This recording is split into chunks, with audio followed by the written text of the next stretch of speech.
E com essa aqui, conjuntamente com o Radvan Comissários e também com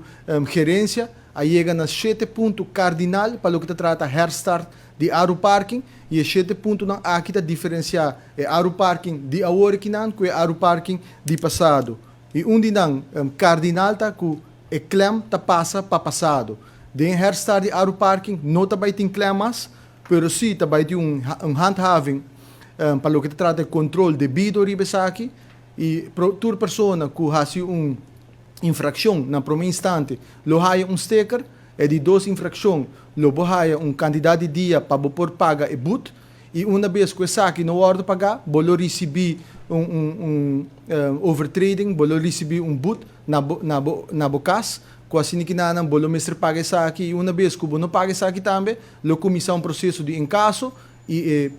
cobrança e custo de encaso custo lo tapa pessoa que faz overtrading aqui também. Dus me repetir, claim tá passa para passado, não lo vai ter claimas para o que trata aeroparking moving forward.